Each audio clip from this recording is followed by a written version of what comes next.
All right, what is good? What is happening, everybody? It's your boy Primitive AK here. We're now back with another video, this time showcasing the Tempus Razorback, showcasing all there is to know about this weapon, the attachments, what I think could be an ideal class setup, as well as how it's going to perform against some players that you may run into. But without further ado, let's go ahead and switch right to it. And if you guys are new to the channel, make sure you guys hit that like button. It's greatly appreciated, and it gives me more motivation to make more videos for all of you amazing people out there. Let's go ahead and get right into what we got here today. So we have the Tempus Razorback. This is a assault rifle that was recently added with Season 4. We got a lot of crazy stuff to go on here. But first things first, I know a lot of people want to know how the camos look, so we're going to showcase that first.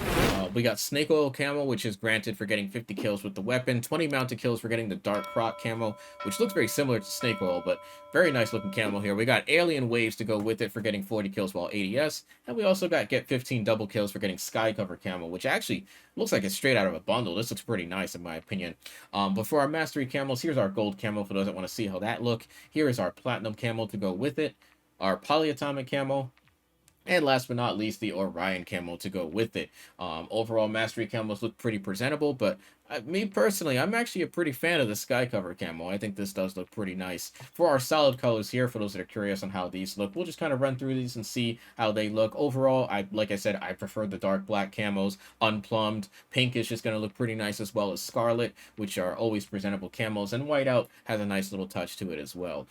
So overall, I'm pretty impressed with how these look. Now, one thing I'm curious about, I'm not entirely sure why it doesn't cover some of the mag, but that's just kind of me nitpicking at certain things there. But let's go ahead and take a look at some of the attachments that you can get on this thing and what I think could be a possible ideal class setup to go with this thing. First things first, our mag attachments. We got 45 round as well as 60 mag. I'm probably going to go with 45 just because so that way I can keep some of my ADS speed to go with it. Ammunition included with the attachments is frangible, hollow point, armor piercing, overpressured, and high velocity to go with it.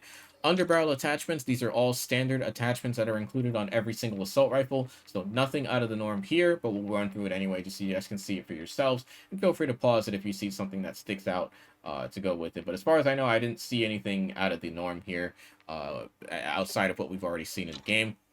Muzzle attachments are pretty standard as well. I haven't seen anything different out of the norm with the muzzle attachments, so pretty standard attachments there. I may try out some of the newer ones from the other seasons, such as the Corvus barrels, but for the most part, I would probably stick with the barrel attachment and see what we can go here. And coming in with the barrel attachments, we have the 18-inch TAC2L, which gives you extra range. We have the Frenzy IX, which gives you more ADS speed. This actually comes with a built-in scope. I'm not entirely sure how this looks, but I'm actually curious to see how this might perform.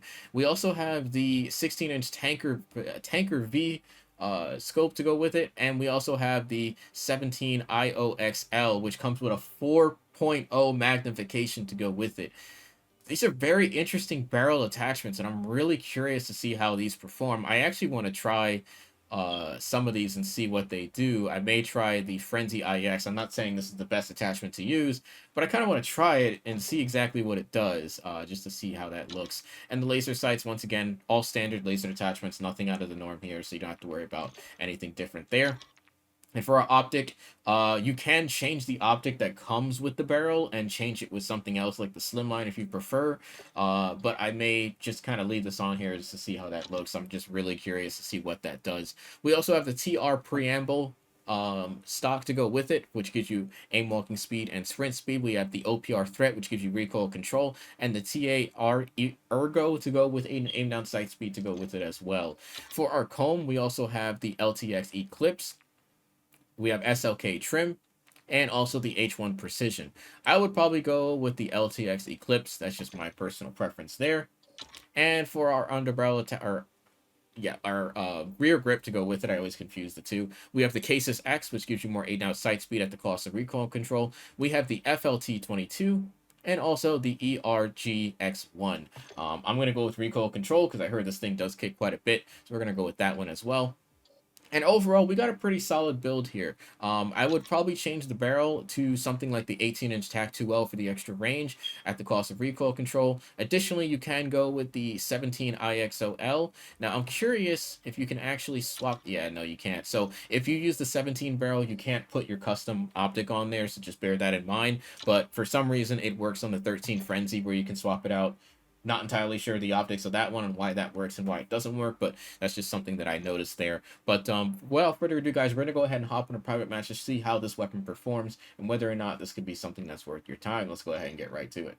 All right, we're here now, just testing out with no attachments first. We're gonna see how this thing performs.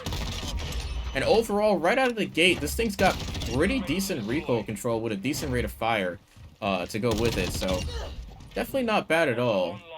Let's just see what else we can dig up with this thing. Yeah, it does bounce around a little bit, but nothing too crazy, and it's definitely easily controllable as well, which I'm happy to see. Not bad. Not bad at all.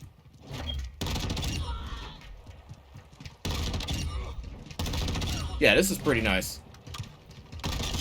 And once again, I have to clarify it because a lot of times people just either don't remember or forget or don't pay attention. This is obviously against bots, so you can... Did I just throw it? Did I just throw a grenade on the ground and that didn't kill me? That was odd. But anyways, let's go ahead and try it with the class setup. This is with the custom scope that comes with it. This is actually nice. This is actually nice. I feel like this has a little bit more recoil. I don't know, maybe it's just me.